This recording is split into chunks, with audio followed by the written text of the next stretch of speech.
আসসালামু আলাইকুম রহমতুল্লাহ, সবাইকে স্বাগত জানাচ্ছি আমাদের নোয়া এগ্রো ফার্মের কোয়েলের শেটে। সুপ্রিয় দর্শক, কোয়েল পালনে আসলে কখনো লসের কোনো সম্মুখীন হওয়া লাগে না। তবে এক কারণে মানুষ কোয়েল পাখি পালনে লসের সম্মুখীন হয়। সেটা হচ্ছে, কোয়েল পাখি আপনি যেখান থেকে সংগ্রহ করবেন, যদি আপনার কোয়েল পাখির মধ্যে যদি পুরুষ কোয়েল পাখি থাকে, তাহলে আপনার সেখানে প্রচুর পরিমাণে লস টান দিবে। কারণ পুরুষ কোয়েল পাখি কখনো ডিম দেয় না।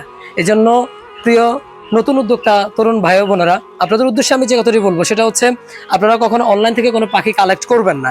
আপনারা যেখান থেকে পাখি কালেক্ট করেন, আপনি খামারে আসবেন, আসার পরে আপনি পাখিটা ধরবেন, ধরে আপনি পাখিটা চেক করবেন যে এই যে আমি একটা পাখি ধরছি, পাখিটার ওয়েট কতটুকু আছে এটা আমি জানি, আপনিও বুঝতে পারবেন, ওয়েট স্কেল আছে। অথবা আপনি পাখিটা দেখবেন পাখিটার ছেলে নাকি মেয়ে। এভাবে যদি আপনি কালেক্ট করেন, তাহলে আপনি কখনোই লসের সম্মুখীন হবেন না। অনেকে আমাদের কাছে আমাদের লোকেশন জানতে চান। আমাদের লোকেশন হচ্ছে নোয়াখালী মাইজি থেকে 5 কিলোমিটার পূর্বে কাশিম বাজার, কাশিম বাজারের উত্তরে আমাদের এই খামারের লোকেশন। অথবা আপনি গুগল ম্যাপে গিয়ে সার্চ করুন NOAAGRO নোয়া এগ্রো লিখে, আর গুগল ম্যাপ ধরে ইনশাল্লাহ আপনি আমাদের খামারে চলে আসেন। সবাইকে ধন্যবাদ জানিয়ে শেষ করছি। আসসালামু আলাইকুম ওয়া রাহমাতুল্লাহি ওয়া বারাকাতুহু।